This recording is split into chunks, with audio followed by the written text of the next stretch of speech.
start our opportunity to celebrate the Reverend Dr. Martin Luther King Jr. celebration. I know that some of you are still standing. I thought this was a CIT colloquia, which meant that we would need only about 240 chairs. I didn't realize that the CIT was this lit. Those of you that don't know what lit means, that's a good thing. If you want to choose to tell me. Today's discussion will serve as two parts. It will share with you the many voices of social justice here on our campus, and it will also give us an opportunity to seriously reflect on Dr. King's famous letter from the Birmingham jail. I ask that you please stand for the singing of the Black National Anthem.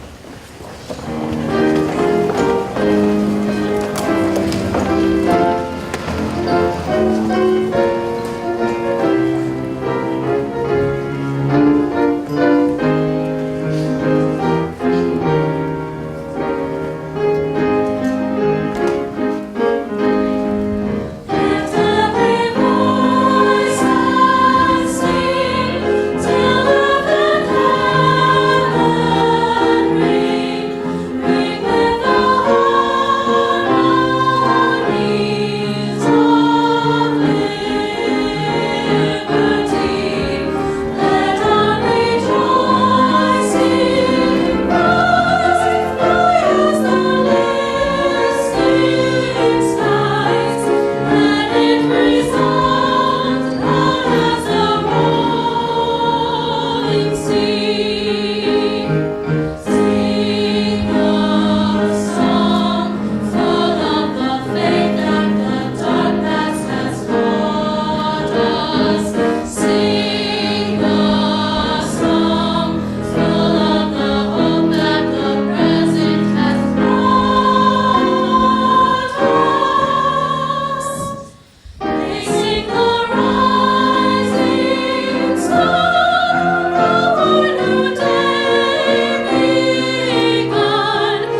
And now, it gives me great privilege to introduce the brothers of the Theta Sigma chapter of Iota Phi Theta Fraternity Incorporated.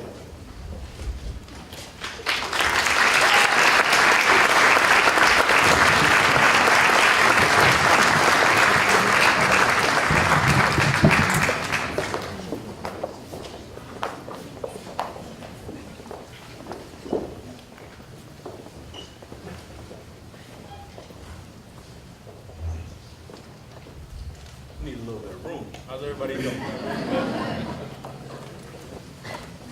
So when I see my frat brothers strolling down the street, I say, "Oh, oh!" And they say, "Ole! Ole! Ole!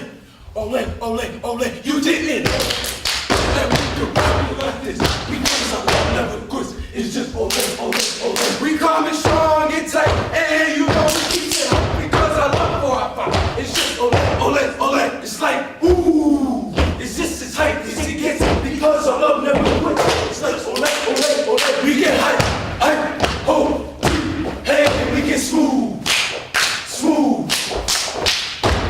1, 9, 6, we get hype, hype, ho, hey, we get smooth, smooth.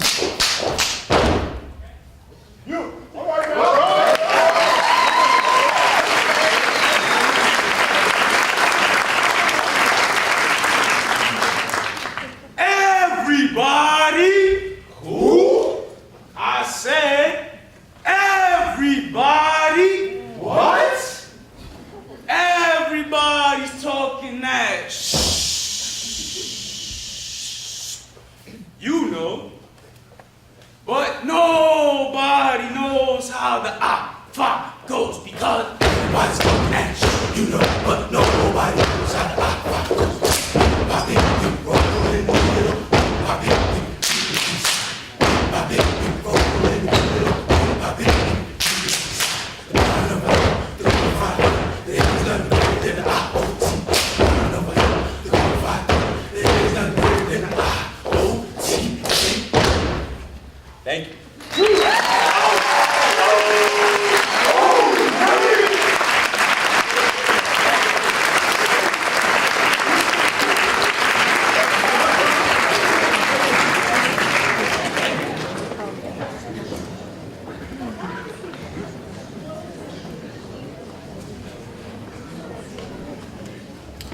Father Tony, they're actually accepting new pledges in the full time. We're ready to start stepping.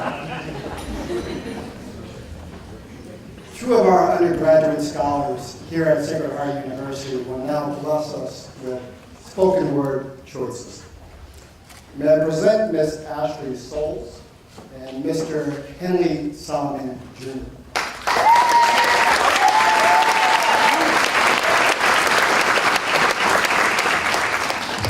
Ms. Souls is a junior majoring in English here at Sacred Heart. She serves as an academic mentor for the after-school program that the university co-sponsors at Jonathan Winthrop Elementary School right down the street. She is also a recruitment chair for the choir program at our university. Mr. Solomon Jr. is a double major in English and theater arts. He serves as a member of the SHU Repertory Theater Company and is on the executive board of Kappa Sigma Fraternity.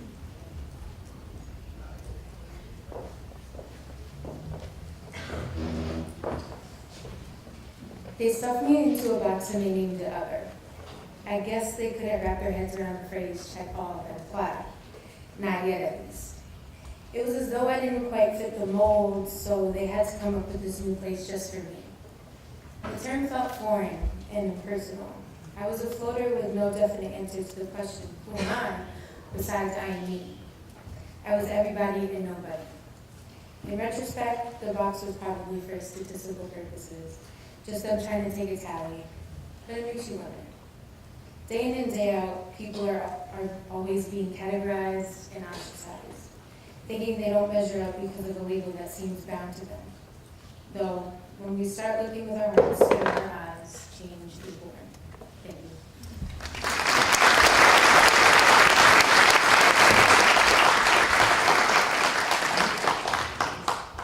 Good afternoon.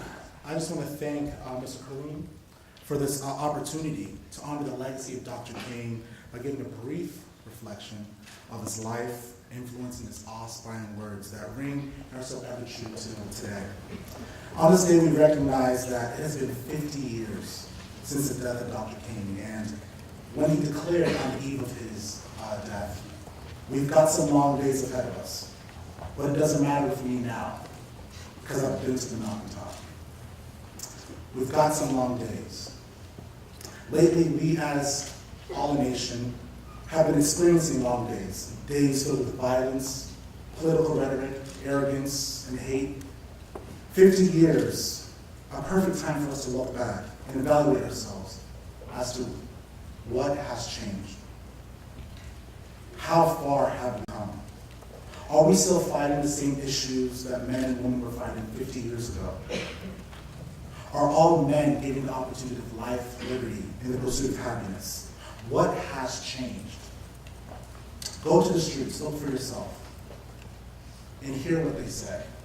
Go to the inner schools and listen. If you go to cities such as Detroit, Baltimore, Philadelphia, and even here in Bridgeport, listen. Listen to what they say, and listen to even to what they're not saying. And I'd be remiss if I did not comment on the current administration down in D.C., on the world's highest regarded platform, the absurdity and the foolery that comes from his mouth. It's not political rhetoric, it's just hate. So what has changed?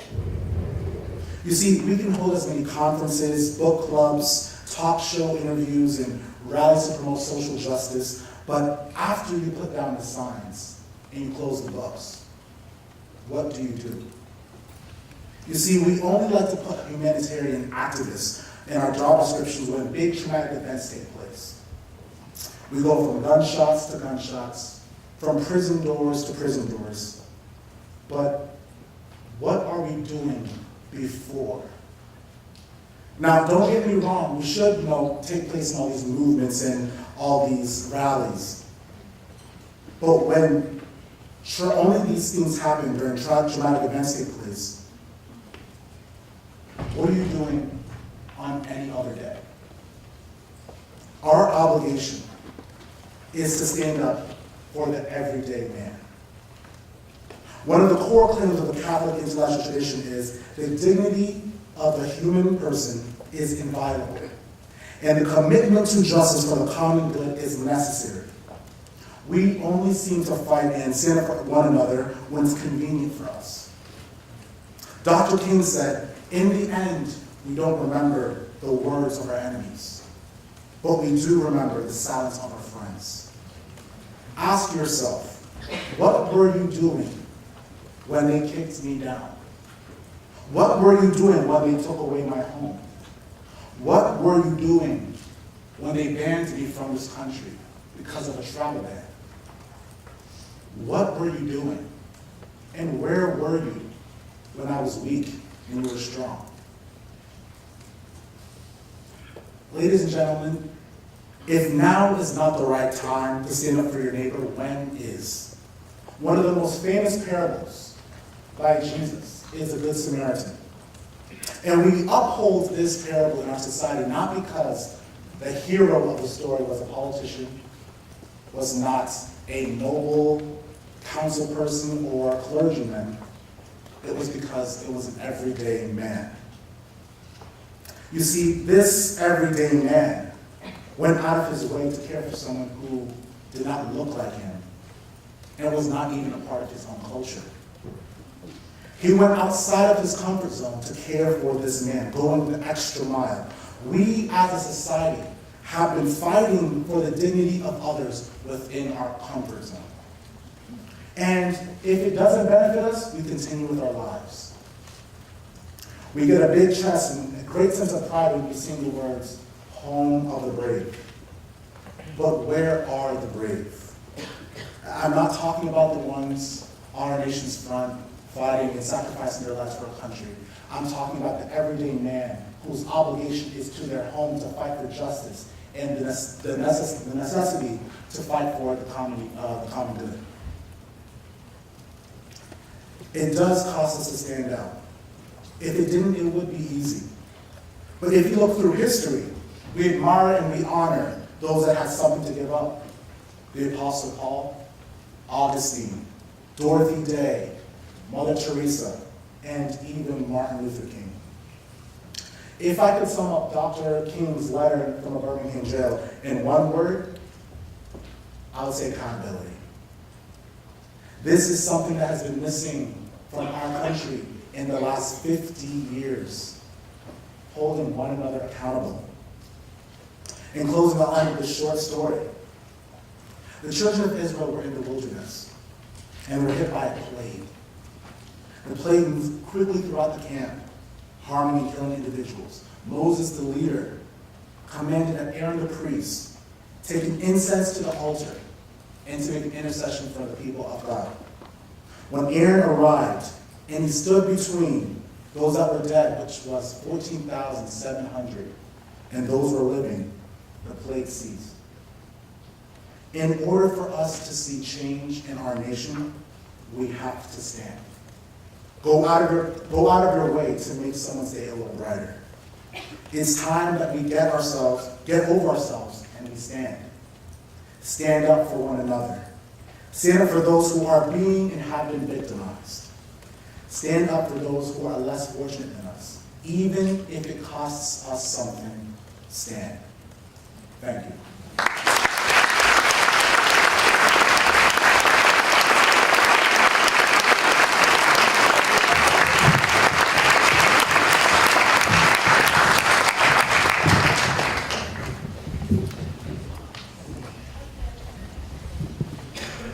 I don't know if Professor Jonas Zadanis is in the crowd, but I'm going to tell you, those two students were recommended by Professor Zadanis to me. And that proves they're putting those English majors to the test. So, Hannah, give us some church up in here. Thank you. Appreciate it. Now, we will hear Sounds Over All Waters. Becky, tell you.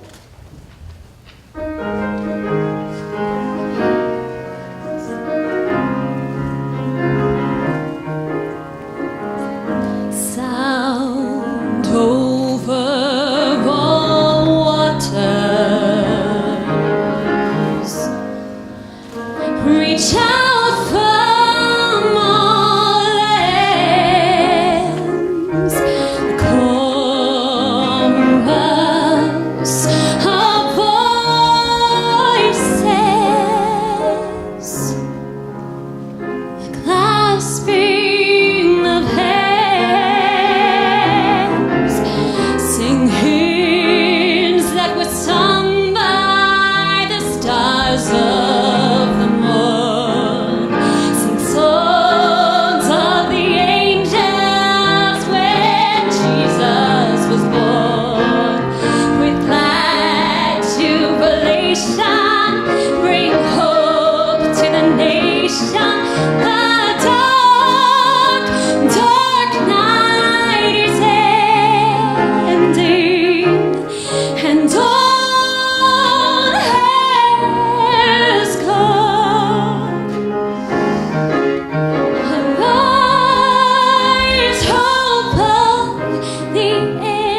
Okay. It's the NFL playoff season for some of us. So it's halftime, and I'm going to give my friends that are standing by the doorway to come across and take some seats. There's like 15 seats over here, just fine. So we're going to do a set change real quick. Tom Spirito, I need your help as well. And we'll move the table, and that will give 15 of you to come over here and grace our beautiful chairs that we've ordered for this event.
Okay, now we begin our reflection for a letter from a Birmingham jail. CIT students that have been asked to join this conversation, now is the time that you begin to start taking those copious and litigious notes for that assignment that is due in about 3.5 weeks. We have 4 scholars that will join this panel. One of them will be a moderator. First, I'd like to introduce to you Wendy Stadier. Wendy hails right here from Park City. Those of you that don't know the Park City, that is Bridgeport. She is an aspiring PA, that is a physician assistant, and is majoring in psychology. Wendy is an active participant in the shoot choir, dance, English club, pre-PA club, and serves as a resident success assistant in Taft Commons. Tatenda Zanega, otherwise known as T. He is a senior finance and business economics major from New Rock City. Call that New Rochelle for some of us. T is the current president of the Theta Sigma chapter of Iota Phi Theta Fraternity Incorporated. He is also one of my favorite former CIT students. Christian Carter hails from the nation's capital, D.C. He earned his bachelor's in media arts with a focus in broadcast journalism from Sacred Heart University. Now he is making his way toward the attainment of a master's degree in communications. Christian studies digital media, digital multimedia, journalism as a part-time grad student and reports for the WSHU Public Radio Group as a general news reporter. You see these students, they do many, many things, and I don't know how they have the time to do it. The discussion will be moderated by our very renowned associate professor of visual culture, creative writing, rhetoric, and writing studies here at Sacred Heart University, the esteemed Dr. Anita August.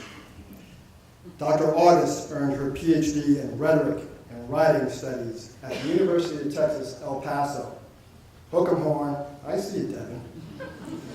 And her MFA in creative writing and critical studies at California Institute of the Arts. Her interdisciplinary research focuses on the areas of feminist visual culture and practices, writing and identity, fairy tale pedagogy, and creative writing pedagogy. Dr. August's novel, Gut Bucket Blues, was named one of Connecticut's 5 must-read books by Connecticut authors. Her most recent scholarly book is titled Visual Imagery, Metadata, and Multimodal Literacies Across the Curriculum. This text assists college-level researchers and academics across the disciplines to improve their visual imagery competency in their classroom practices. Would you please welcome these distinguished panelists?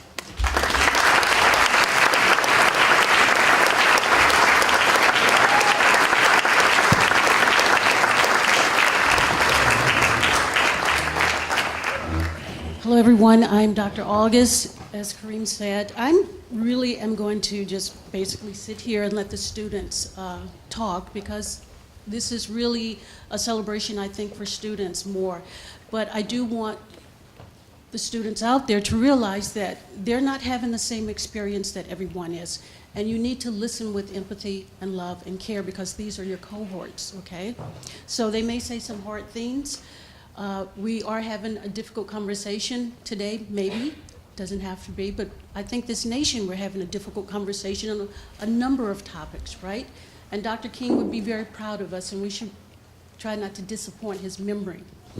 I'd like to situate the text for you, letter from a Birmingham jail. Now, the irony of this letter is it's from a jail, but King is not speaking from a space of disempowerment. He's very much empowered. And the irony is he is in jail. You would think somebody who's in jail would feel dejected or lost or, very dispirited, but he wasn't. He is really speaking from a space of empowerment. And we're going to speak from a space of empowerment also. Although there may be some things that's tough to talk about, we are going to speak from a space of empowerment, okay? Now, as a rhetorician, I love works like this because I like to look at language. King has really weaponized his words. The words are very weaponized, although, now here's another irony, he is a very nonviolent person, right? He believes in nonviolence, but the words are very much weaponized, and there's an intellectual lyricism about it as well. So we can look at it. Finally, he is speaking from a moment of kairos, and kairos is a Greek word which means the opportune moment. And he's having a kairotic moment. A letter was sent to him by several clergy in Birmingham at that time, and King is really responding to it. I think it was 3 or 4 days later, and I think he had to reflect on it, so he sat back and wrote from jail this letter, and thus, letter from a Birmingham jail. So he's taken this moment, this opportune moment, this kairotic moment, this moment of kairos, to speak to these clergymen about their anesthetic comfort in the way things are. They wanted things to remain where they are. But we remember that revolutions always start from the bottom up. They never start from the top down, right? So he is radicalized. And I know we've heard that the word is so connected to ISIS, but Dr. King is radicalized.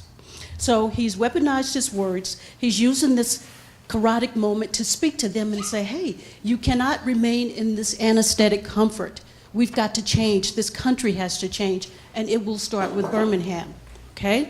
So he speaks to them, talks about it being unwise and untimely. He is using a lot of the rhetoric from the King James Bible, from the Apostle Paul, who was really, I think King really had some type of affection for him because Paul was constantly in prison for his ideas as well. Anytime you have some type of radical thought that's different from the politics of a society, you're going to catch hell, so to speak. So this is a great place for us to start. The clergymen were, they were holding on to this nostalgic memory of what Birmingham was like, and America was ready for a change. Something else I want you guys to consider, everything that Adolf Hitler did was legal. There was nothing illegal about it. He didn't break any laws. You guys realize that? But it was illegal for people to assist the Jews. There was a law against that. So we want to talk about an unjust law and a just law, and how do we disobey those unjust laws? Who determines what is an unjust law? Is it people, the establishment, or the people from the bottom up? So let's talk about this idea of unjust law. We have about 20 minutes, so we're going to have to move really quickly. I guess I'll be the first one to start. Just to start off, my big thing about this letter when I read it a few years back with the CIT class and then again this time is that it talks about injustice, right? So my big thing from this letter is that my favorite line is when Dr. King writes, "Injustice anywhere is a threat to justice everywhere," right? So my big thing, my takeaway from that is whether we see injustice, over there or, back home around this campus, the biggest thing for us as students and as a community is to not remain quiet, right? When you remain quiet when you see injustice, you don't help to stop it just because it doesn't affect, your everyday, day-to-day activities, your everyday culture. You help spreading it. When you see someone doing someone wrong, whether it's racism, discrimination, or whatever, if you're quiet about it, it doesn't stop right there, You're helping to spread it. Just because no one says it to you, or it doesn't affect you, it doesn't affect your family, or you think, oh, they don't know. You have to be able to be brave enough to say, that's wrong.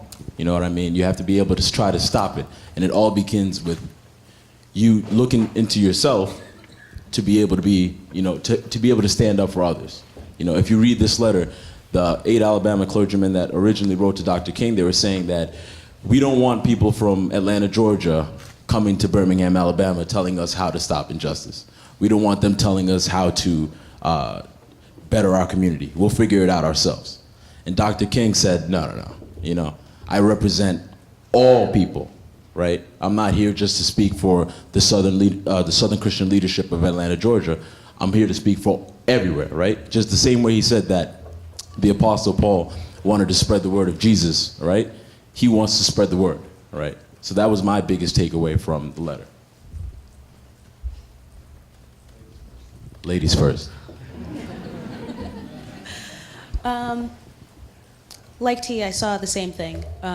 There's a whole lot of discussion about whether or not we should step in and when we should step in and when's the right time to say this or not say this. The reality is there's never going to be a right time. If something is wrong, nobody ever wants to be the one to come up front and be like, oh, maybe you shouldn't do that. You should be the person to do that. My biggest takeaway from this was the idea of the white moderate. And how many people can really be lukewarm when it doesn't directly apply to them, when they're not directly shot down. How quickly we just stand there and say, well, that's wrong, but I'll be over here while that's wrong over there. It's not going to solve anything. I find frequently that the white moderate tends to be the bigger issue than the person who's overtly racist, who overtly says, I don't like this person for this reason. More than likely, I think we'd all agree that we see somebody like ourselves and we're more likely to listen to them because we can relate to them. Similarly, when we have our own problems, we go to somebody who we think can relate. So it's really comes down to the person who's kind of in the middle and says, well, maybe if you listen to me, or maybe if you don't. So that was mine. Mr. Carter. Thank you.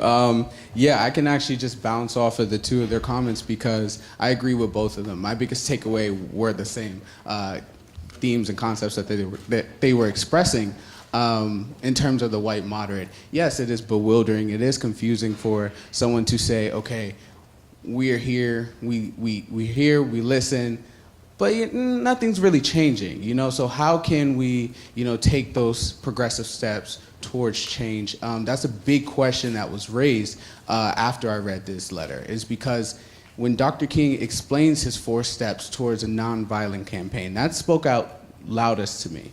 Because the first step is a collection of data and facts. The second is negotiation. The third is self-purification. And the fourth is direct action.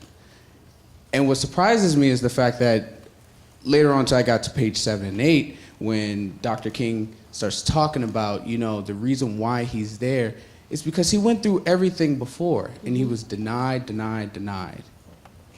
that to me was one of the most emotional moments for me to read this letter, because that's my people too, That's my people. And to be denied the privilege that we were given since birth, these God-given rights that we had, is upsetting. And it still currently upsets me today.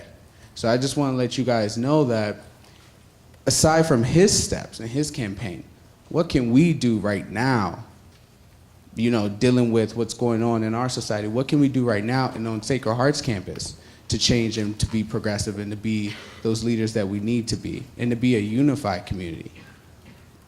Let me ask you guys, what's your experience like on campus as an African-American student? Because I gather it can be pretty alienating. I went to a university where I was typically the only African-American student in the classroom. Are you called out sometime as the native informant for like 15 million black people? What do you think? You know? Yes. Does that happen Yes. in the classroom? Yes. Can you And I give us can an point example? out what class it was. Oh, no, we don't want to call names. We don't It's wanna okay, do it's that. okay, it's okay.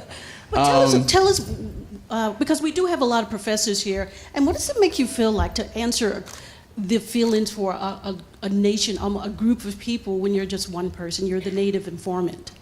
Yeah, so sometimes at first, you know, I was looking and when everyone's in the classroom looking for that black answer, you know, they turn, all the heads turn around and they're like, and I'm like, oh, here we go. You know? But aside from that, you know, yeah, sometimes I feel obligated to speak on behalf of my community, but I don't mind it. You know, it can feel like a sticky situation, or you know, but you just thrive in it, and if you believe what you know, then what's the point? But to give you a little bit of context of myself and just my upbringing, I moved around a lot. My family wasn't military, but we did move frequently, and I've been in a lot of different, I would say, environments, and I had to quickly adapt.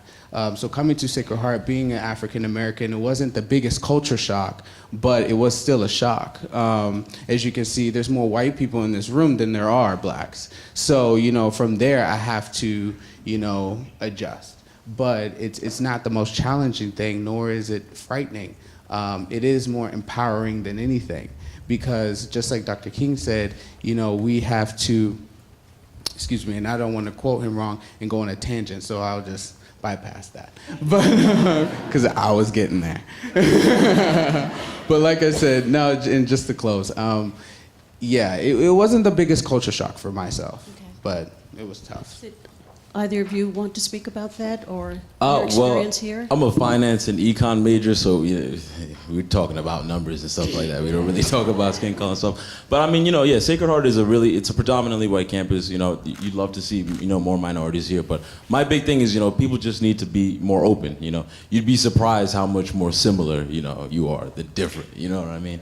But you know, for my big thing is, like, from my background, I've always had like a diverse group of friends. You know.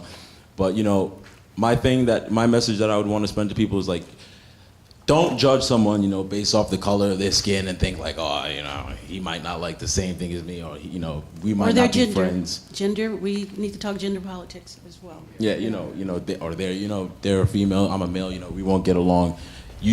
I wouldn't mind if people decided they wouldn't like you if they judge you because of your character. You know, if they said, like, you know what, you're a bad person, I don't like your vibe, I don't like the way you act. Then I would say, you know what, that's respectful, you know? But if you are judging people, you're like, I'm scared to approach them because, you know, the color of their skin, we're not the same, they might think I'm racist, I can't say this, you know? You'd be surprised. People are open, you know? People are open to having discussions. It's just about initiating it, for me, my biggest thing. I think my experience as a black girl at a university that is predominantly white is slightly different, but overall the same. It's been a lot of trying to find myself more than finding other people. I have always gone to schools that were predominantly white, so coming here wasn't that big of a difference. It was more so like, am I going into a classroom and looking for another black person, or am I going into a classroom and doing what I need to do to get out?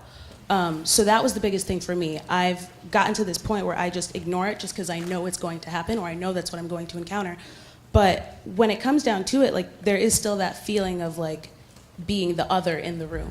And where people aren't so open to say, I notice it, it's kind of one of those underlying things you kind of know, but you don't want to say it. Are you othered? It's one thing to be othered, it's another thing to be othered, right? So that's a difference in, I'm playing on semantics right here, because women, we experience that also. So are you ever othered? I would probably say that I just feel other. I don't think anybody has put the otherness label Okay, on good. me. Not that I've noticed here, and I hope it stays that way. But yeah, I wouldn't say that anybody has like forcefully put the label on me of like, you are black, this is where you should be, or this is where you should be going, or anything like that. But I do personally feel like I've noticed it more so than anybody else that I've known. Well, Dr. King really spoke about diversity also. Diversity is very important because you can get a number of opinions from different people, not just racially, but gender, sexualities. The more different we are, the better it is because you're going to get better ideas, you know. So we don't really want to have a lot of sameness. Now, I want to do a little poll for the students in here. And I want you to base your answers by stand-in, but also consider last semester because we just started this semester. You know, welcome back. How many of you, if you have had an African-American woman professor, stand up? Okay, you can sit down. Thank you. How many of you have had an African-American male professor stand up? Okay, thank you. How many of you have had a woman of color as a professor stand up? She can be African American. Okay, good. Woman of color. Great. Okay, thank you. How many of you have had a man of color who's a professor? Okay. Thank you. How many of you have had a white female who's a college professor here? Okay. Thank you. How many of you have had a white male professor here? Okay. So we need some diversity on this campus, right? We do. And I think that's something that we need to consider. We probably need to look at females who are professors more, certainly in the administration. You know, like I said, I study visual culture. And I want you guys this semester to really work on your visual, what you see. A lot of times, what we need to see is not there. I want you to look at the absence of who's not there. Why aren't they there? I mean, this university is like 65% female. Girls are ruling. Girls are kicking butt on campus, right? But we don't have a lot of female professors. We don't have a lot of females who are in leadership positions on this campus. And you young men, you know, in the future, statistically, more than likely, you are going to work for a female. My son graduated from Sacred Heart in May of 2016. Not only is his supervisor a female, her supervisor is a female, and the vice president is a female. And they're all women of color, you know. So you young men really have to get used to it. We need to start preparing you for a world that is more diverse. And I'm sorry we're not doing the best job of it, but I think we can do better. And you students are in a great position to ask for it, to say, hey, we want to do this, and we can no longer stay in this kind of comfort zone, because we are maybe not preparing you for the best when we are only giving you one thing, one vision of the world. The world is very multicultural, and we'd like to give you a better experience with it. So, do you guys have any questions for us, the panel up here? Because I like. Yes. We have a runner for the.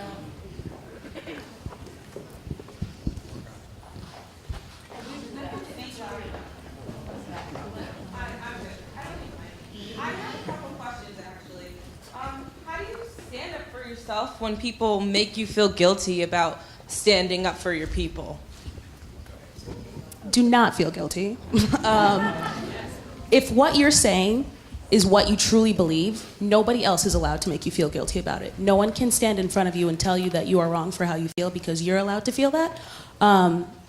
As far as you're concerned, what they feel about what you are telling them, if it is the truth, no matter how uncomfortable it is, they're going to make you feel bad about it. But don't back down. Continue to do what you're doing. Well, my second question is, how would you tell people who are shy and like want to speak out but can't speak out, like don't feel like they're uncomfortable, like maybe they have a lot of white friends and they hear them saying inappropriate things, but they don't want to be that one black friend that like always speaks out and stuff like that. I mean, if you're quiet about it, it's never gonna stop, right? You gotta stand. You gotta be able to be brave enough, to stand up and speak about it.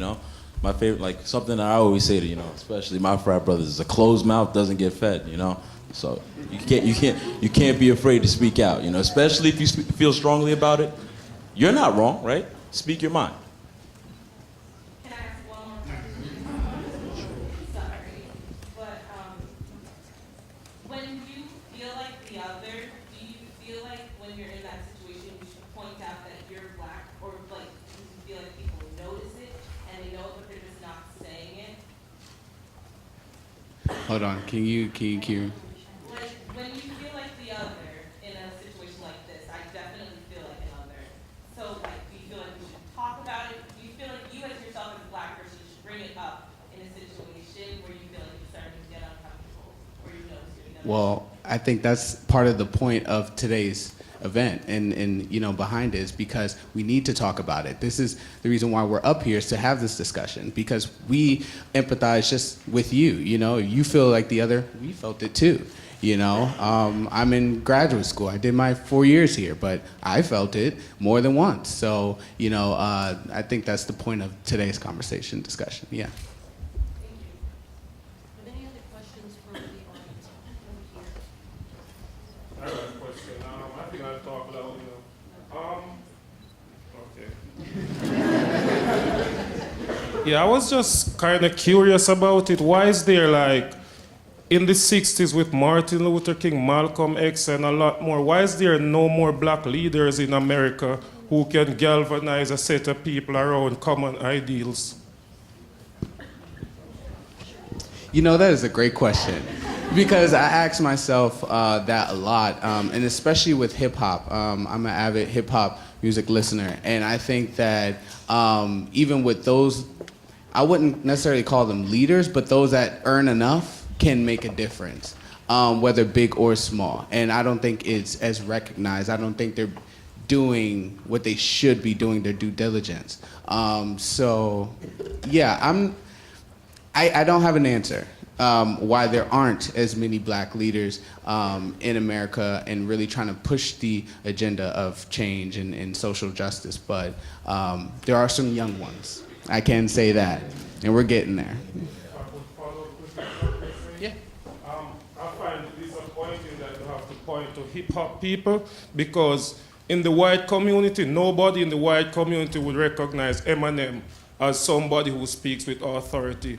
Those hip-hop people, like, I guess you're talking about Jay-Z, Beyonce, and those people, they are people who have just been propped up by the white community. They don't speak for black people.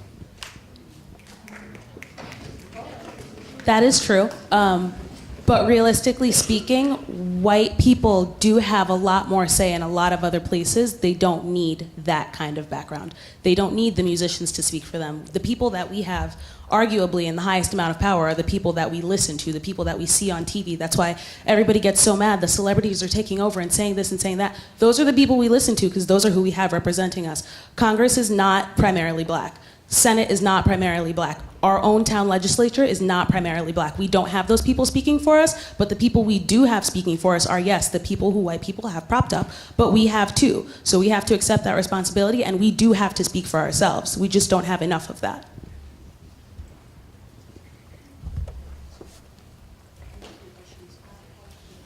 One more question. And then, oh, no. The lady behind you, I'm sorry.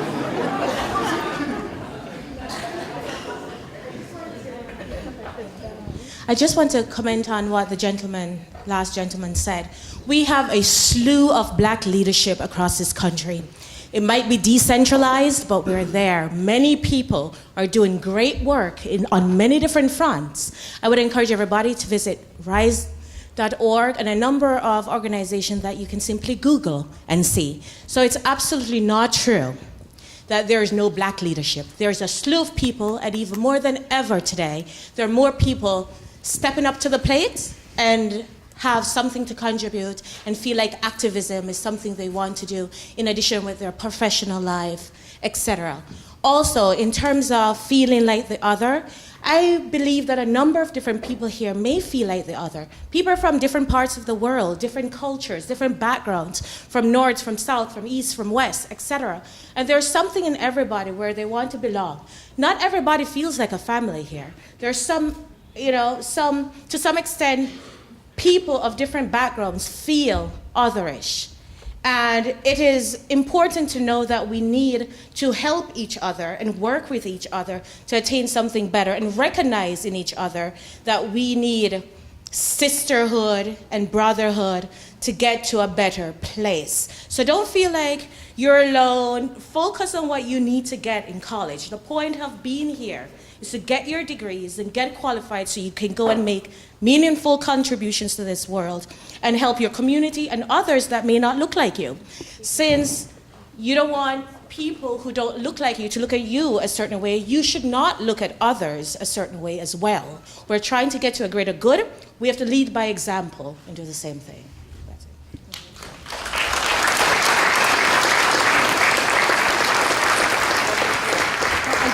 Thank you, everyone. Dean Cotton, I don't know if this is how the CIT conversations happen, but I remember when I was teaching CIT, the conversations always started off with a prompt, a reading prompt, and then we got to something totally different, which is the beauty of CIT. So, Dr. Lewis, thank you for allowing me to teach those classes as well. Let's have a hand for our panelists.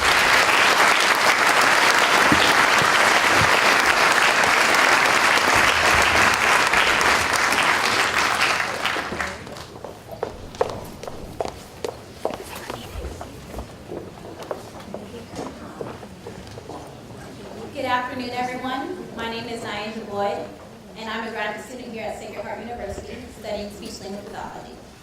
Today I will be introducing our keynote speaker, Dr. Patricia Walker. Dr. Patricia W. Walker was the founding dean of the College of Education and Health Professions and is currently the dean of the College of Health Professions at Sacred Heart University. Experience in strategic planning, program development, and implementation and policy development. Dr. Walker served in prior leadership positions in allied health education at the University of Louisville and the University of Illinois at Chicago. Her service has spanned national, state, and community-based agencies and organizations. Dr. Walker is a fellow of the Association of Schools of Allied Health Professions and is a recipient of its Kellogg Fellow and Cultural Pluralism Awards. At Sacred Heart University, Dr. Walker received the Outstanding Service Award in 2005. She received her doctorate degree in education psychology from Loyola University of Chicago.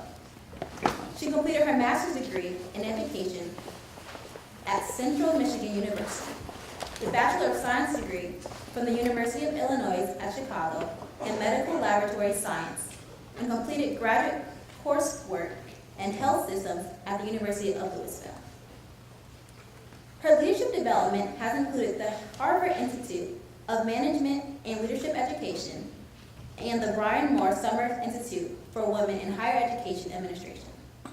She's a native of Chicago, Illinois. Ladies and gentlemen, please help me welcome Dr. Patricia Walker.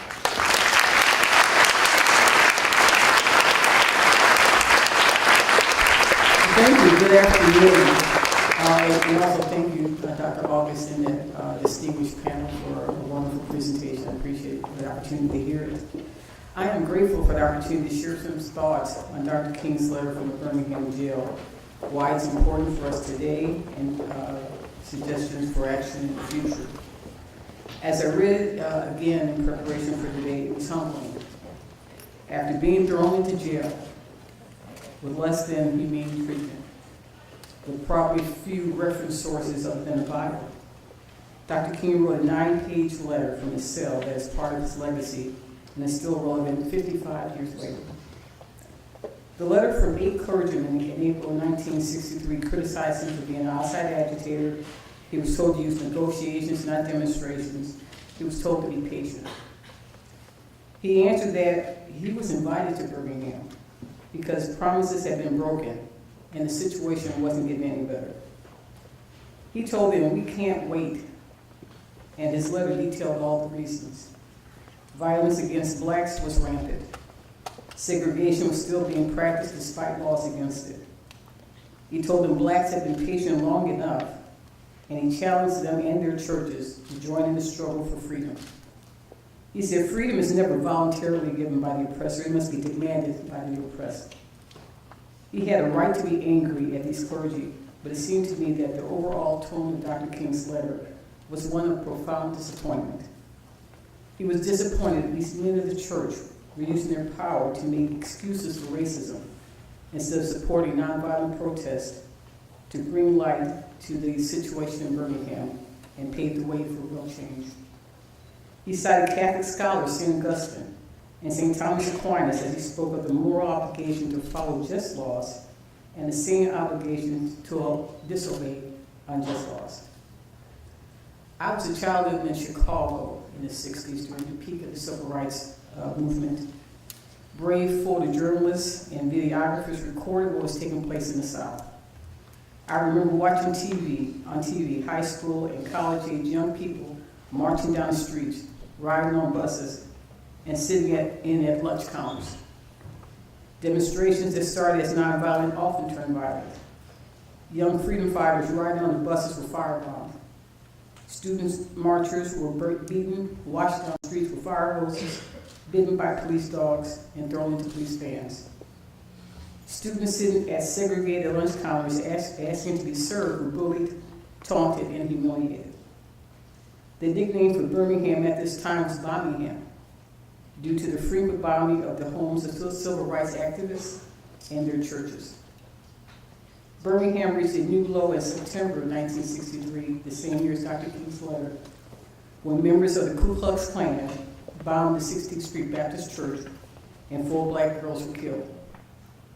The world had its eyes on Birmingham, and it was shocked into action. After reading Dr. King's letter describing injustices faced by blacks in Birmingham and throughout the South, what disappoints me is that we are still dealing with the same issues 55 years later, and not just in the South. Violence against black and brown people, the resurgence of white supremacists, domestic terrorism, and acts of intimidation. Poverty, segregated school systems, unequal treatment under the law leading to mass incarceration of black men. And most recently, the dismantling of the Voting Rights Act by the United States Supreme Court and new voter suppression laws targeting minority communities proposed by several states. For a long time, it felt as if things were getting better. Now it feels as if all the hate just went underground, and now that permission has been given, it is spewing out of the earth like a geyser. But as I look at the young people in this room and throughout the university, I have hope. I'm going to define young as under 35 to make sure I include some of the faculty and the staff in this room. Dr. King was 34 years old when he wrote this letter. You are the role models for our students now, just as Dr. King was the role model for some of us then. As the struggle for human rights and social justice continues, our chance for success once more rises on the shoulders of the young.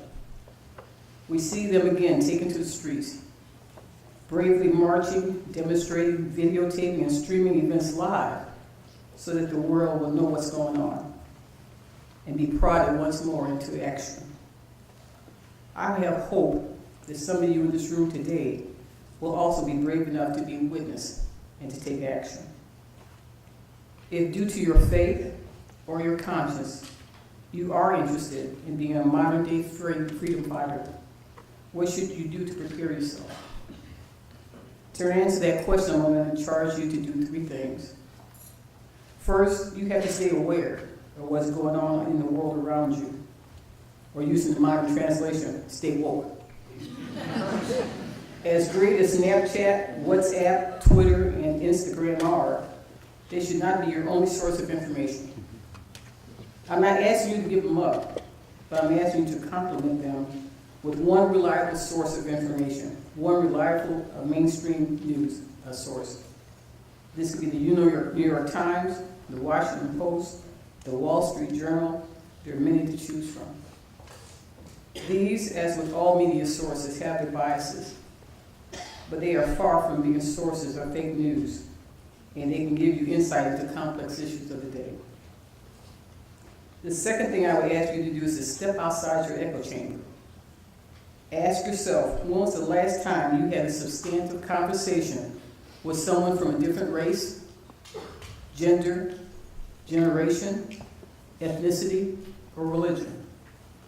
When was the last time you had lunch or coffee with someone who looks different, speaks different, or thinks different than you?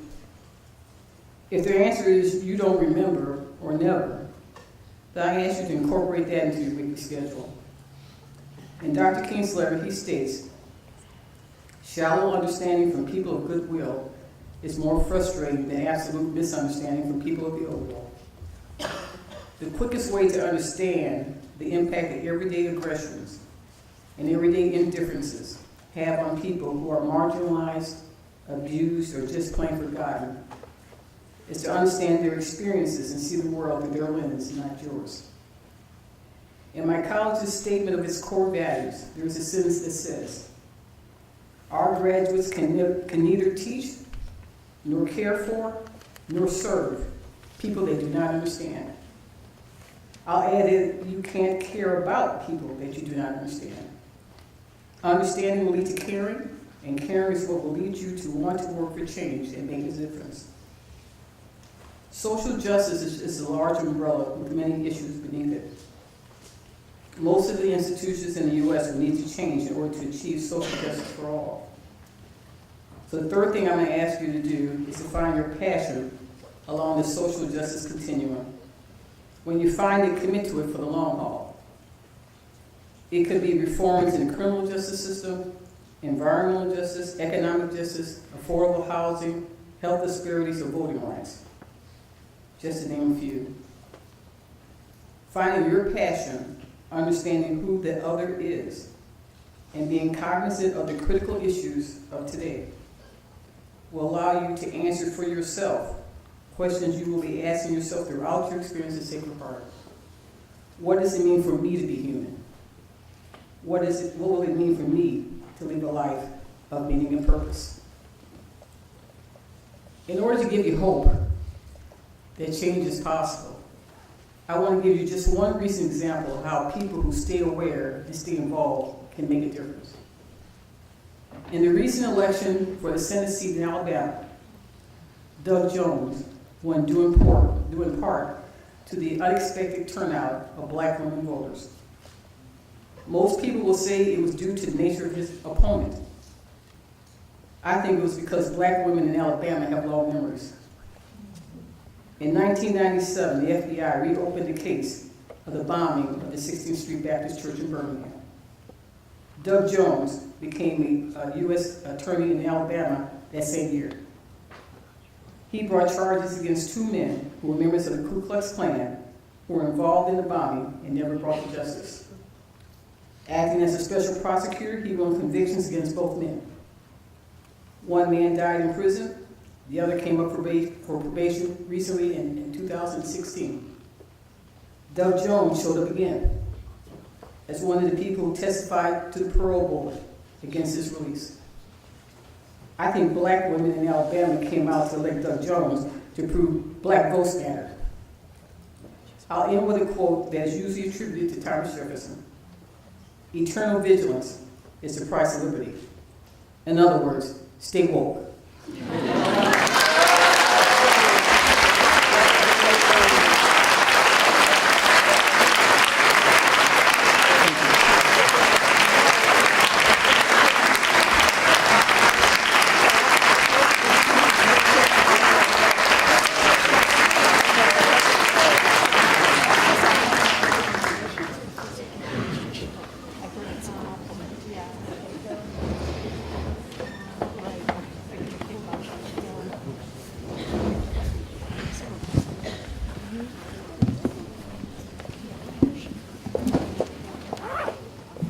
Oh, yeah.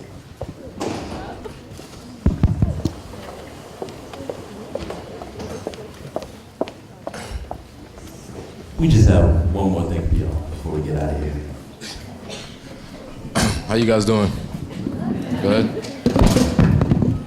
While he's breaking stuff, I just want to tell you guys a little story. So, personally, 1963 is very important to me for 3 reasons. One being that my mother was born October 18th. Second being that out of how many schools in the U.S., this was the only school that gave me the opportunity to come play football at a very high level, and also gave my education. And third being my brothers right here. So, in 1963, it was a very turbulent year. Right? History-making events occurred that would radically and permanently affect this country as a whole, and African Americans in particular. On April 12th, America watched with horror and outrage as Birmingham Police Chief, remember the name now, Eugene Bull Connor, and his officers used water hoses and police dogs against peaceful civil rights demonstrators. On June 12th, Medgar Evers, NAACP field secretary and civil rights leader, was assassinated at his home. At his home in Jackson, Mississippi. On August 28th, 250,000 people participated in the historic March on Washington and heard the King himself, Dr. Martin Luther King Jr., deliver his historic I Have a Dream speech. Now 3 weeks later, and less than 50 miles away, in Baltimore, Maryland, another group of men had a different type of history. Thank you. Hi, good afternoon, everybody. My name is Myron Siegel. I'm a junior here at Sacred Heart University, and I just want to tell you guys a little bit about my fraternity. Iota Phi Theta Fraternity, Incorporated, was founded Thursday, September 19th, 1963, at Morgan State College, now known as Morgan State University, on the third step of First Gymnasium, by 12 brothers looking to find something unique and dynamic during the civil rights movement to promote positive change on campus and throughout the community. Thank you.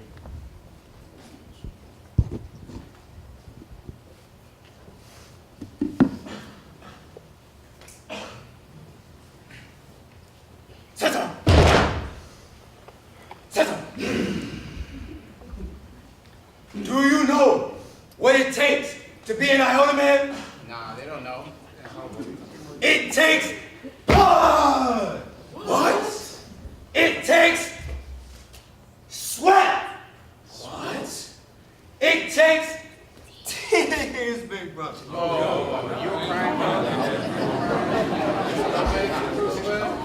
But there's one more thing you gotta do to be an Iota man.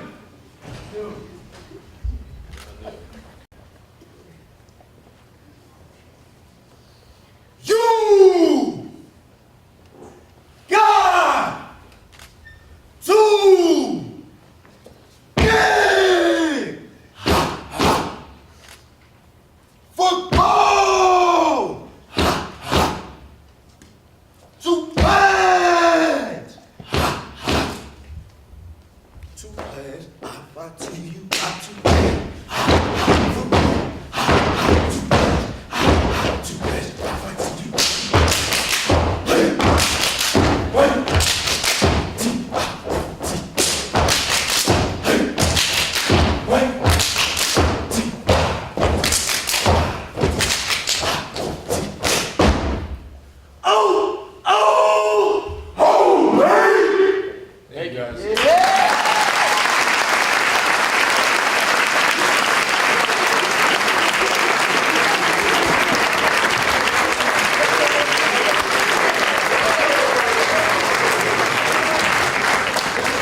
That concludes our program. Stay woke.